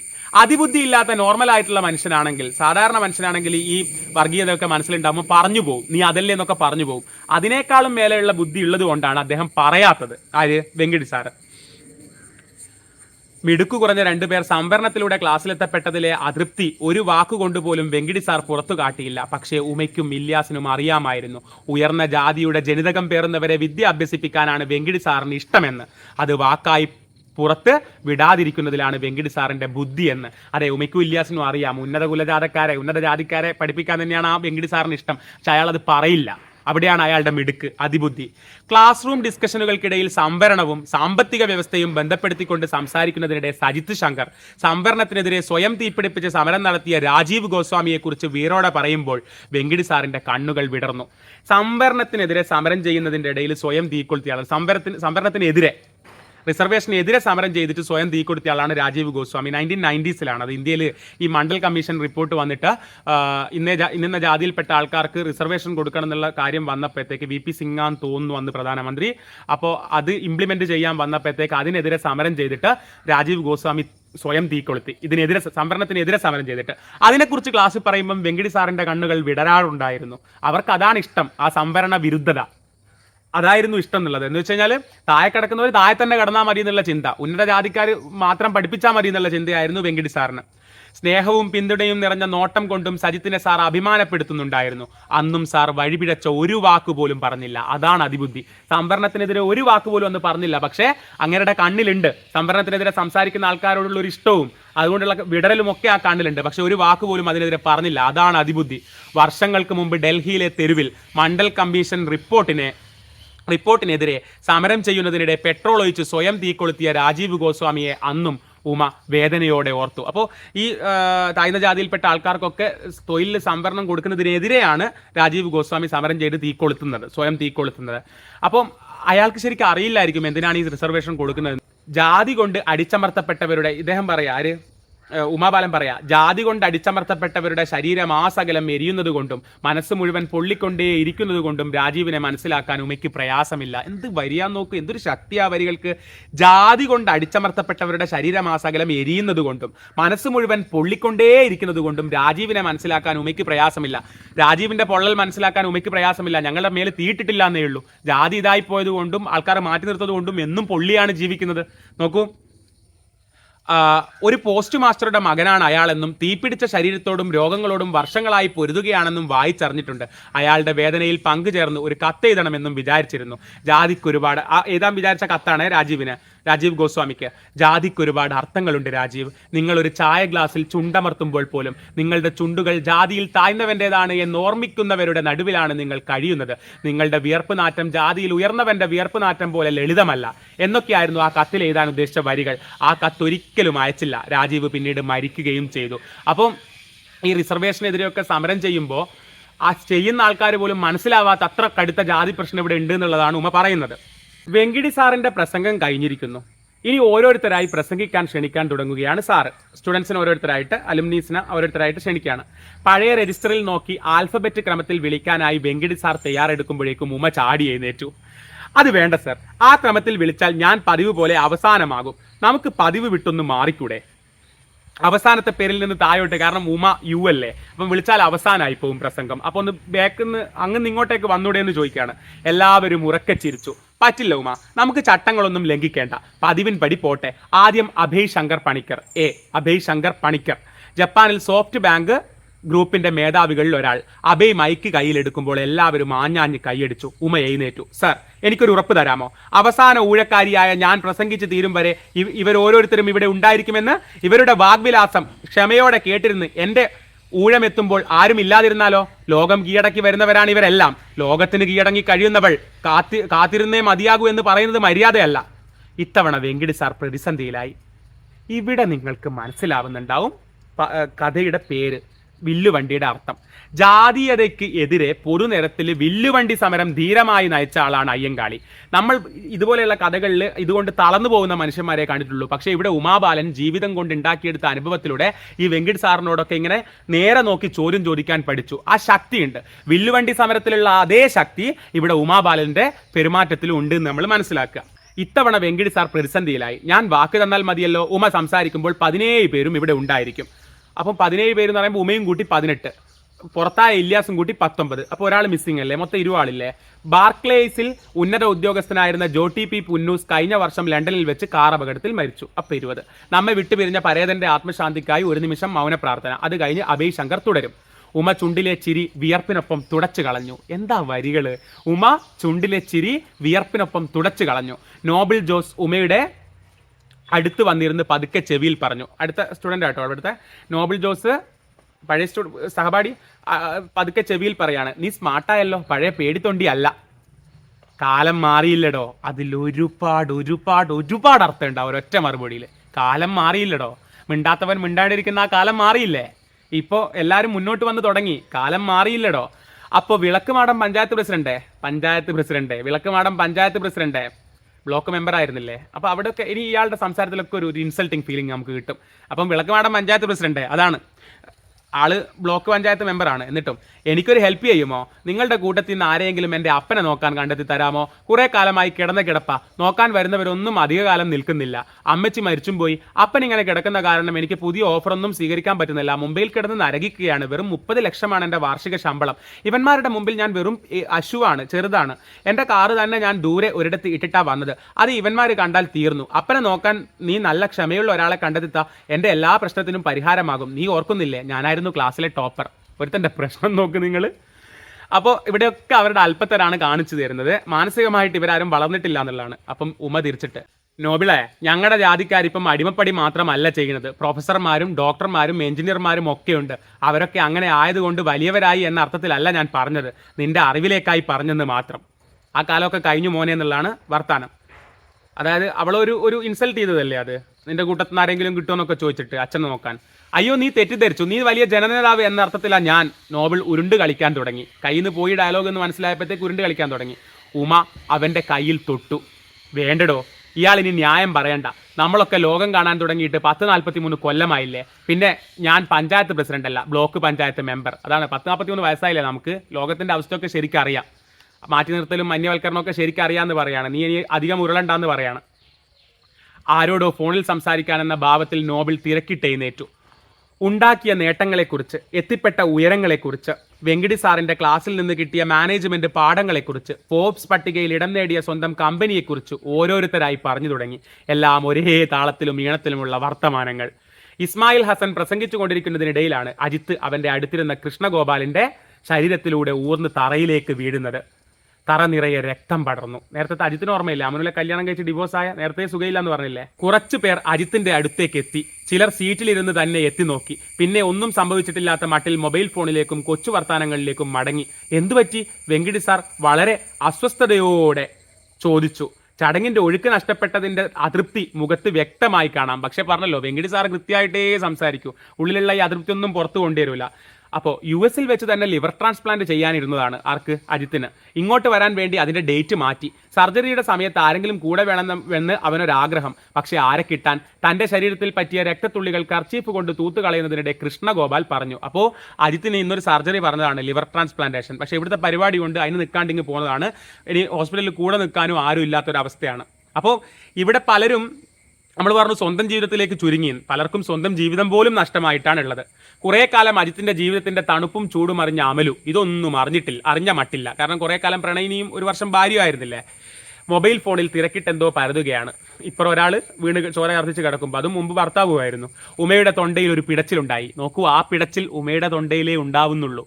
അതാണ് മനുഷ്യനെന്ന നിലയിൽ അവിടെ ഉമയെ വളർന്നിട്ടുള്ളൂ എന്നുള്ളതാണ്. പ്യൂൺ പിള്ളച്ചേട്ടൻ അജിത്തിനെ നീക്കിക്കിടത്തി തറയിലെ രക്തം തുടച്ചു കളഞ്ഞു. പിന്നെ പിള്ളച്ചേട്ടൻ തന്നെ അജിത്തിനെ ചുമരിലേക്ക് ചാരിയിരുത്തി. ആരും അനങ്ങുന്നില്ലെന്ന് ഉറപ്പുവരുത്തിയ ശേഷം ഇസ്മായിൽ ഹസൻ പ്രസംഗം തുടരാൻ മൈക്ക് കയ്യിലെടുത്തു. ഒരാൾ അവിടെ ചോര ഛർദ്ദിച്ചിരിക്കുമ്പോൾ ഒരു സഹപാഠി. അജിത്തിന്റെ ചുറ്റിനും നിന്ന 4-5 പേരും കൂടി പതിയെ സീറ്റുകളിലേക്ക് മടങ്ങി. നമുക്കിവനെ ആശുപത്രിയിൽ എത്തിക്കണ്ടേ? തറയിലിരുന്നു കൊണ്ട് അജിത്തിനെ പാതി ഉയർത്തി സ്വന്തം ശരീരത്തോട് ചേർത്ത് ഉമ ചോദിച്ചു. ഇതൊക്കെ ചോദിക്കാൻ ഇവിടെ ഒരു ഉമയേ ഉള്ളൂ. ഒരു നിമിഷം എന്തോ ആലോചിച്ച് പിന്നെ മുന്നോട്ടിരിക്കാൻ വേണ്ടി നടക്കാൻ തുടങ്ങിയ കൃഷ്ണഗോപാലിന്റെ കാലിൽ പിടിച്ചുമ തടഞ്ഞു. വെറുപ്പും മറപ്പും ദേഷ്യവും കൊണ്ട് കൃഷ്ണഗോപാൽ നിന്ന് ചുകന്നു. കുറച്ചുകൂടി ആജ്ഞാശക്തിയോടെ ഉമ പറഞ്ഞു, നീ വന്നേ പറ്റൂ, ഹോസ്പിറ്റലിൽ വന്നേ പറ്റൂ. ഒരു നിമിഷം എന്തോ ഓർത്ത് അയാൾ സമ്മതത്തിൻ്റെതായ ഒരു നെടുവീർപ്പിട്ടു. കൃഷ്ണഗോപാലിന്റെ കാർ എന്ന് വെച്ചാൽ ഗതിയില്ലാണ്ട് പിന്നെ കൂടെ പോവാണ്, വേറെ വഴിയില്ലാണ്ട്. കൃഷ്ണഗോപാലിന്റെ കാർ ഒരു ആഡംബര കപ്പൽ പോലെയാണ് ഉമയ്ക്ക് തോന്നിയത്. ഏതൊക്കെയോ പേരറിയാ സുഗന്ധങ്ങളും അതിനകത്ത് നിറഞ്ഞു. പിറകിലെ സീറ്റിൽ ഉമയുടെ മടിയിൽ കിടന്ന് അജിത്തൊന്ന് ഞരങ്ങി. കൃഷ്ണഗോപാൽ പിറുപിറുത്തു. വൃത്തികേടാക്കും, കാറ് വൃത്തികേടാക്കുന്നു. അപ്പോഴും ആ മനുഷ്യന്റെ ജീവനല്ല അവർക്ക് വലുത് കൃഷ്ണഗോപാലിന്. ഉമ അജിത്തിന്റെ വായുടെ വശങ്ങളിലേക്ക് സാരി തലപ്പ് ചുരുട്ടി വെച്ചു. അവന്റെ കാറ് വൃത്തികേടാക്കണ്ട. ഇയാൾ ഏതോ കോവിലകത്തെ രാജയല്ലേ? പിന്നെ പേര് തന്നെ അജിത്ത് രാജ എന്നല്ലേ? പക്ഷെ രാജാവിന് ഇപ്പൊ പ്രജകളില്ല. കൃഷ്ണഗോപാലിന്റെ പുച്ഛം അറിഞ്ഞിട്ടെന്ന പോലെ അജിത്ത് കണ്ണുകളൊന്ന് തുറന്നടച്ചു. അവിടെ ഇങ്ങനെ ചോര അറിയിച്ച് കിടക്കുന്ന ആളുടെ മുമ്പിൽ വെച്ചിട്ടാണ് അവനെ കുറിച്ച് ഇങ്ങനെ പറയുന്നത്. രാജാവിന് ഇപ്പം പ്രജകളില്ല, ആരും ഇല്ല, ഉറ്റവരില്ല, ഉടയവരില്ല എന്നുള്ള കാര്യം പറയുന്നത്. അവൻ്റെ അച്ഛനും അമ്മയും വർഷങ്ങൾക്ക് മുമ്പ് മരിച്ചു. ചേട്ടൻ അമേരിക്കയിലെ മറ്റേതോ സ്റ്റേറ്റിലുണ്ട്. ഒരേ രാജ്യത്ത് ജീവിച്ചിട്ടും അവർ തമ്മിൽ ഫോണിൽ സംസാരിക്കാറ് പോലുമില്ല. അച്ഛനും അമ്മയും മരിച്ചിട്ട് പോലും ചേട്ടൻ വന്നിട്ടില്ല. വാസ്തവത്തിൽ ഇവൻ അനാഥനാണ്. ഇതൊക്കെ അവൻ കേൾക്കുന്നുണ്ട്. അവിടെ ചോര ചർച്ചിട്ട് ബേക്ക് ഉമയുടെ മടി കിടന്നുകൊണ്ട് കേൾക്കുന്നുണ്ട്. എന്നിട്ടാണ് ഡ്രൈവ് ചെയ്യുന്ന ആൾ പറയുന്നത്, കൃഷ്ണഗോപാൽ പറയുന്നത്. എങ്കിൽ നമുക്കിവ അതാണ് മനുഷ്യൻ എന്നുള്ള തലത്തിൽ ഇവരാരും വളർന്നിട്ടില്ല എന്ന് പറയാൻ കാരണം. ഏതൊക്കെ കാര്യങ്ങൾ ഏതൊക്കെ സ്ഥലത്ത് പറയാമെന്ന് പോലും ഇവർക്ക് അറിയില്ല. എങ്കിൽ നമുക്കിവനെ ഏതെങ്കിലും അമ്മത്തൊട്ടിൽ ഉപേക്ഷിച്ചാലോ? ഉമയുടെ അനവസര തമാശയിലേക്ക്. പറയേണ്ടാത്ത സ്ഥലത്താണ് ഉമ ഡയലോഗ് പറയുന്നത്. ചുട്ടുപഴുത്ത കണ്ണോടെ കൃഷ്ണഗോപാൽ തിരിഞ്ഞു നോക്കി. നീ പൊട്ടത്തമാശ പറയല്ലേ. നീ കാരണം എൻ്റെ ദിവസം പോയി. 6 ലക്ഷം മുടക്കി ആഘോഷിക്കാൻ വന്നതാ. നീ കുടുക്കിയില്ലായിരുന്നെങ്കിൽ ഞാൻ തലഊരിയനെ. കൃഷ്ണഗോപാൽ പറയാണ്, നീ കാരണമാണ് പോയെന്ന് പറഞ്ഞു കഴിഞ്ഞാൽ നീയല്ലേ എന്നെ ഹോസ്പിറ്റലിലേക്ക് വരാൻ നിർബന്ധിച്ച, നീയാ എന്നെ കുടുക്കിയെന്ന്. അജിത്ത് നിന്റെ ഏറ്റവും അടുത്ത കൂട്ടുകാരനല്ലേ, അതുകൊണ്ടല്ലേ ഞാൻ പറഞ്ഞെന്നുള്ളതാണ്. ആ കൃഷ്ണഗോപാൽ ചുമൽ വെട്ടിച്ചു. ഇപ്പോൾ ഇവൻ വെറും വേസ്റ്റാണ്. ഇവൻ വീണപ്പോൾ ആരും അനങ്ങാതിരുന്നത് നീ ശ്രദ്ധിച്ചോ? നോക്കൂ, ഒരാളുടെ സാമ്പത്തികവും ആരോഗ്യവും ഒക്കെ നോക്കിയിട്ടാണ് അയാളെ അവര് അളക്കുന്നത് പോലും. കൃഷ്ണഗോപാൽ പറഞ്ഞത് അജിത്ത് കേൾക്കാതിരിക്കാൻ ഉമ സാരിത്തലപ്പ് അവന്റെ ചെവിയിലേക്ക് നീട്ടി ഇറുക്കി പിടിച്ചു. ഈ നിമിഷമെങ്കിലും അത് പറയരുതെന്ന് അവിടെ ഉമയ്ക്കേ ബോധമുള്ളൂ. ഞങ്ങൾ ഇന്ന് പാലസിൽ നൈറ്റ് പാർട്ടി അറേഞ്ച് ചെയ്തതാ. ഗോപൻ മേനോൻ അതിനുവേണ്ടി ലെബനീസ് ബെല്ലി ഡാൻസേഴ്സിനെ എത്തിച്ചിട്ടുണ്ട്. പിന്നെ ഒരു കായൽ യാത്രയും പ്ലാൻ ചെയ്തതാ. നീ അതെല്ലാം നശിപ്പിച്ചു. അവരൊക്കെ ആഘോഷിക്കും. ഞാൻ ഈ പായിനെയും കൊണ്ട് ആശുപത്രിയിൽ. കൃഷ്ണഗോപാലിന്റെ ഭീകരമായ നിരാശയ്ക്ക് മുന്നിൽ ഉമ കുനിഞ്ഞു. കൃഷ്ണഗോപാൽ ഞങ്ങളെ ആശുപത്രിയിലാക്കി. അപ്പോൾ നോക്കേ, ഈ കൂടെ പഠിച്ച ഇവരെല്ലാവരും കൂടി ഇന്നവിടെ കായൽ യാത്രയും കാര്യങ്ങളൊക്കെ പ്ലാൻ ചെയ്തെക്കും. അതും ആരറിഞ്ഞിട്ടില്ല? ഉമ അറിഞ്ഞിട്ടില്ല. അവരുടെ ക്ലാസ്സിലായിരുന്നിട്ടും അവളെല്ലാത്തിൽ നിന്നും മാറ്റപ്പെട്ടു. അപ്പം പറയാണ്, കൃഷ്ണഗോപാൽ ഞങ്ങളെ ആശുപത്രിയിലാക്കി പോയിക്കോ, ഞാൻ അവൻ്റെ കാര്യങ്ങൾ നോക്കിക്കൊള്ളാം. ഉമ ഒരു പൊതുപ്രവർത്തകയല്ലേ, അവൾക്ക് ഇതൊക്കെ പറ്റും. എനിക്ക് ഇത്തരം പ്രവൃത്തികൾ ചെയ്ത് നല്ല ശീലമാണ്. യെസ്. കൃഷ്ണഗോപാൽ അവിശ്വസനീയമായതെന്തോ കേട്ട ഭാവത്തിൽ നന്ദിയോടെ തിരിഞ്ഞു നോക്കി. പിന്നെ കാറ് നിർത്തി ബ്രീഫ് കേസ് തുറന്ന് എന്തോ എടുത്തു. ഇതിവൻ്റെ ക്രെഡിറ്റ് കാർഡ്, പിൻ നമ്പർ ഞാൻ സെൻഡ് ചെയ്യാം. എത്ര പണം വേണമെങ്കിലും നിനക്ക് എടുക്കാം. ഇപ്പോഴത്തെ ആവശ്യത്തിന് 2 lakhs ക്യാഷ് ആയിട്ട് വെച്ചോ. ഇന്നലെ ഇവൻ തന്നെ എന്നെ ഏൽപ്പിച്ചതാ. മെഡിക്കൽ റിപ്പോർട്ടും ബില്ലും ഉണ്ട്. ആ ഡോക്യുമെന്റ്സിലൊന്ന് ഇവന്റെ സമ്മതപത്രമാണ്. ഡെഡ് ബോഡിക്ക് ആരും അവകാശികളില്ലെന്നും ഫ്രണ്ട്സ് തന്നെ എല്ലാം ചെയ്യണമെന്നും പറഞ്ഞ് പിന്നെ കണ്ണോ കാലോ കയ്യോ എന്തും ആർക്കും എടുക്കാം, ആരെയും അറിയിക്കേണ്ടതില്ല. അത്രത്തോളം ആരും ഇല്ല എന്ന് പറയാണ് അജിത്തിന്. അതിന് അജിത്ത് മരിച്ചിട്ടില്ലല്ലോ. മരിക്കുന്നതിന് മുമ്പേ തന്നെ ഇങ്ങനെയൊക്കെ പറയാണോ എന്നുള്ളതാണ് ഉമ. ആ കൃഷ്ണഗോപാൽ ചുണ്ടുകോട്ടി. ജീവിച്ചു മടുത്തു കാണും. ഇന്നലെ പാലസിൽ അതുപോലെ ആഘോഷമായിരുന്നു. ഒരു തുള്ളി അടിക്കാൻ പാടില്ലെന്ന് ഡോക്ടർ ഇവനോട് പറഞ്ഞു വിട്ടതാ. ഒരു കൺട്രോളുമില്ലാത്ത മദ്യപാനമായിരുന്നു. ഇനി ഈ വണ്ടി അധികം ഓടില്ലെന്ന് തോന്നിക്കാണും. അപ്പൊ ഇന്നലെ ഇവരെല്ലാവരും ഉമയിന്ന് എത്തുന്നതിന്റെ തലേസ് ഇവരെല്ലാവരും പാലസിൽ എത്തിയിട്ട് അവിടെ ആഘോഷം ഉണ്ടായിരുന്നു. അതും ഉമ അറിഞ്ഞിട്ടില്ല. ആ ക്ലാസ്സിൽ ഒരാളായിട്ടും അറിഞ്ഞിട്ടില്ല. കൃഷ്ണഗോപാൽ അജിത്തിനെ കണ്ണുകൾ കൊണ്ട് അടിമുടി ഒന്നുയിഞ്ഞു. ഇന്നലെ മുതൽ നിങ്ങളൊക്കെ പാലസിലുണ്ടോ? ഉമ ചോദിക്കുകയാണ്. ഞങ്ങൾ 17 പേരും ഉണ്ട്. അവിടുത്തെ പാക്കേജ് നിനക്ക് അഫോർഡ് ചെയ്യാൻ പറ്റില്ലെന്ന് അറിയാവുന്നത് കൊണ്ട് വിളിക്കാതിരുന്നതാണ്. അപ്പോൾ അവരിവളെ കാണുന്നത് നോക്കൂ, അവിടുത്തെ നിനക്ക് അഫോർഡ് ചെയ്യാൻ പറ്റില്ല, അതുകൊണ്ടാണ് എനിക്ക് കൊടുക്കേണ്ടത് പൈസ ഉണ്ടാവില്ല, അതുകൊണ്ടാണ് ഞാൻ വിളിക്കാൻ. ഞാൻ കൂട്ടത്തിൽ തന്നെ അവളെ മാറ്റി നിർത്തുകയാണ് അന്നും ഇന്നും. അപ്പോൾ വിനയം നിറഞ്ഞ ആ ക്ഷമാപണം കേട്ടുമ വീണ്ടും തിളച്ചു. അരിശമടക്കി അവൾ ചോദിച്ചു, നീ എനിക്കൊരു ഉപകാരം ചെയ്യാമോ? എനിക്ക് പറയാനുള്ള കാര്യങ്ങൾ റെക്കോർഡ് ചെയ്ത് നമ്മുടെ സദസ്സിലൊന്ന് കേൾപ്പിക്കാമോ? കാരണം ഇനി അവൾക്ക് അവിടെ പ്രസംഗിക്കാൻ പറ്റുമെന്ന് തോന്നുന്നില്ല. ഇവൻ്റെ കൂടെ ഹോസ്പിറ്റലല്ലേ ഉള്ള അജിത്തിൻ്റെ കൂടെ. എനിക്ക് പറയാനുള്ള ഒന്ന് റെക്കോർഡ് ചെയ്ത് അവിടെ കേൾപ്പിക്കാമോ? കൃഷ്ണഗോപാൽ ആവേശത്തോടെ നന്ദിയോടെ അനുസരണയോടെ കേട്ടു. എനിക്കതും വാങ്ങി റെക്കോർഡും വാങ്ങി നേരെ അങ്ങ് പോവാലോ. ഡ്രൈവിംഗിനിടയിൽ തന്നെ മൊബൈൽ ഫോൺ സ്നേഹം തുളുമ്പുന്ന ഇടം കയ്യാൽ എടുത്ത് ഉമയുടെ വാക്ക് പിടിച്ചെടുക്കാൻ പാകത്തിലാക്കി നീട്ടി റെക്കോർഡ് ഓണാക്കി. ഉമ പറഞ്ഞു തുടങ്ങി. നിങ്ങളൊക്കെ എന്തൊരു മനുഷ്യരാണോ? ഇത് വായിച്ചിവിടെ എത്തുമ്പോൾ നമുക്കൊക്കെ തോന്നുന്ന കാര്യം തന്നെയാണ് ഉമയും പറയുന്നത്. അവിടെ ചടങ്ങിൽ കേൾപ്പിക്കാൻ വേണ്ടിയിട്ടാണ്. നിങ്ങളൊക്കെ എന്തൊരു മനുഷ്യരാണോ? വെങ്കിടി സാർ ഉൾപ്പെടെ നിങ്ങളൊക്കെ എന്നേ മരിച്ചു കഴിഞ്ഞിരിക്കുന്നു. സ്നേഹവും സന്തോഷവും സന്മനസ്സുമാണ് ജീവിതത്തിന്റെ മാനദണ്ഡമെങ്കിൽ നിങ്ങളൊക്കെ എത്ര ഭീകരമായ പരാജയമാണ്. അജിത്തും വളരെ പണ്ടേ മരിച്ചതാണ്. ഇന്ന് ആ ജഡത്തിൽ നിന്ന് ചോര ചിതറി എന്ന് മാത്രം. വെങ്കിടി സാറ് പറഞ്ഞല്ലോ, എനിക്കൊരു മാറ്റവുമില്ലെന്നും പഴയ ഉറക്കം തൂങ്ങി തന്നെയാണെന്നും. അതെ സാർ, നത്തിങ് ഹാസ് ചേഞ്ച്ഡ്. അതെ സാർ, നത്തിങ് ഹാസ് ചേഞ്ച്ഡ്. നിങ്ങൾക്കും മാറ്റയില്ല. അതാണ് ആ പറഞ്ഞതിന്റെ ധ്വനി. നിങ്ങൾക്കും മാറ്റയില്ല. നിങ്ങളെ പഴയ ആൾക്കാർ തന്നെയാണ്. ജീവിതം കൊണ്ട് നിങ്ങൾ ഒന്നും നേടിയില്ല. അതെ sir, nothing has changed. Ilyas എന്നൊരാളെ ഓർക്കുന്നുണ്ടോ? 1.5 വർഷം നിങ്ങൾക്കിടയിൽ മണ്ടനെ പോലെ ജീവിച്ച ആ അതിബുദ്ധിമാനെ ഒരടി പോലും മുന്നോട്ട് വെക്കാനാകാത്ത വിധം ജീവിതം മടുക്കുമ്പോൾ നിങ്ങളെല്ലാം അയാളെ അന്വേഷിച്ച് കണ്ടെത്തണം. ഒരു വലിയ ഉത്തരം കിട്ടും നിങ്ങൾക്കപ്പോൾ. നിങ്ങൾക്ക് ജീവിതം അത്ര മടുക്കുമ്പോൾ നിങ്ങൾ എന്ത് ചെയ്യണം? അവനെ അന്വേഷിക്കണം. ഒരു വലിയ ഉത്തരം കിട്ടും. അവൻ ഒരു പക്ഷേ ഇപ്പോൾ ഒരു ആട്ടിടയനൊക്കെ ആയിട്ടുണ്ട്. അവൻ അല്ലെങ്കിൽ വേറെ ഏതെങ്കിലും ജോലി തിരഞ്ഞെടുത്തിട്ടുണ്ടാവാം. അവൻ്റെ ജീവിതം സ്വന്തമായി നന്നായിട്ട് ജീവിക്കുന്നുണ്ടാവാം. കാരണം അവന് പറ്റാത്തൊരു ജീവിതം പണ്ടേ ഇവിടെ വലിച്ചുപേക്ഷിച്ച് അവൻ ഇറങ്ങിപ്പോയവനാണ്. കുറച്ചുകൂടി ധൈര്യവാനാണ്. കുറച്ചുകൂടി ജീവിതം അവന് എളുപ്പമായിട്ടുണ്ടായിരിക്കാം. കൃഷ്ണഗോപാൽ പല്ലിറുമ്പുന്നത് കണ്ടു. കാരണം അവനും കൂടിയുള്ള അടിയല്ലേ ഇത്. എന്നിട്ട് അരിശത്തോടെ ഫോൺ അയാളുടെ ഇടതുവശത്തെ സീറ്റിലേക്ക് എറിഞ്ഞു. അതവിടെ കിടന്നൊന്ന് പിടഞ്ഞു. അയാൾ വളരെ പ്രാകൃതമായ ഒച്ചയിൽ പിറുപിറുത്തു. പുല്ല് പുല്ല് എന്ന് പറഞ്ഞു. ഒരു പച്ച മാടുകളെ മേച്ചുകൊണ്ട് ഒരു കുന്നിൻ പുറത്ത് പുൽപ്പരപ്പിൽ മലർന്നു കിടക്കുന്ന ആട്ടിടയനെ സങ്കല്പിച്ചപ്പോൾ ഉമയ്ക്കുള്ളിൽ ഒരു തണുപ്പ് തോന്നി. അതൊരു പക്ഷേ ഇല്യാസ് ആയിരിക്കാം, അല്ലേ? ഇല്യാസിനെ ആയിരിക്കാം സങ്കല്പിച്ചത്. ആശുപത്രി മുറ്റത്ത് വെച്ച് കൃഷ്ണഗോപാലിന്റെ കാർ തിരിച്ചെടുക്കുന്നതിനിടെ മറ്റൊരു കാറിൽ ഉരസി. അതൊന്നും വകവയ്ക്കാതെ അയാൾ വന്ന വഴിയെ കുതിച്ചു പാഞ്ഞു. ഒറ്റയ്ക്കായെന്ന് ഉമയ്ക്ക് തോന്നിയില്ല എന്ന് പറയുന്നിടത്താണ് നമ്മുടെ കഥ അവസാനിക്കുന്നത്. അവസാനം ആ ആട്ടിടയനെ മനസ്സിൽ കണ്ടത് അത് ഇല്യാസിനെ ആയിരിക്കും വിചാരിച്ചതെന്ന് നമുക്ക് ചിന്തിക്കാം. അത് നമുക്ക് വിട്ടുതരികയാണ് എഴുത്തുകാരി. നമുക്ക് എങ്ങനെ വേണമെങ്കിലും അത് ചിന്തിക്കാം. അപ്പോൾ ഈ കഥ വായിച്ച് കഴിയുമ്പോഴത്തേക്ക് എത്ര ഭംഗിയായ ആവിഷ്കാരമാണ് എന്നുള്ളതാണ് ഒന്ന്. പിന്നെ നമ്മൾ പണ്ട് മുതലേ കേട്ടിട്ടുള്ള ജാതി പ്രശ്നം ഏറ്റവും പുതിയ രീതിയിൽ, ഏറ്റവും നല്ല രീതിയിൽ അവതരിപ്പിച്ചിട്ടുണ്ട്. ഇവിടെ ധൈര്യമില്ലാത്ത, ജാതീയതയുടെ പിന്നെ ക്രൂരമായിട്ടുള്ള നടപടികൾ ഏൽക്കേണ്ടി വന്നതുകൊണ്ട് തളർന്നു പോകുന്ന ഉമാബാലനല്ല. ഇവിടെ ധൈര്യമുള്ള, വില്ലുവണ്ടി സമരം നടക്കുന്ന അയ്യങ്കാളിയുടെ ഒക്കെ പിന്മുറക്കാരെന്ന് പറയാൻ പറ്റുന്ന ഉമാബാലനെയാണ് നമുക്ക് കാണാൻ പറ്റുന്നത്. ധൈര്യമുള്ള ആൾക്കാരാണ്, ചോദ്യം ചെയ്യാൻ കഴിവുള്ള ആൾക്കാരാണ്. അതേ, കാലം മാറി. ഒരു കഥാപാത്രത്തിനോട് പറയുന്നുണ്ട്, ആ കാലമൊക്കെ മാറിയിടോ. അപ്പോൾ അടിച്ചമർത്തുമ്പോൾ താഴ്ന്നു നിൽക്കുന്ന കാലം മാറിയിടോ, ഇതെല്ലാവരും ഉയർന്നു വരുന്ന കാലമാണ് എന്ന് നമുക്ക് ഈ കഥ പറഞ്ഞു തരുന്നുണ്ട്. എല്ലാവർക്കും കാര്യങ്ങൾ മനസ്സിലായി എന്ന് വിചാരിക്കുന്നു. നിങ്ങൾ വായിക്കുമ്പം ഞാനീ പറഞ്ഞതിനേക്കാൾ കൂടുതൽ കാര്യങ്ങൾ നിങ്ങൾക്ക് മനസ്സിലാവുമെന്ന് എനിക്ക് ഉറപ്പുണ്ട്. അഭിപ്രായങ്ങളൊക്കെ താഴെ കമന്റ് ബോക്സിൽ എഴുതി അറിയിക്കുക. അടുത്ത ക്ലാസ്സിൽ പുതിയൊരു ടോപ്പിക്കുമായിട്ട് വീണ്ടും കാണാം. താങ്ക്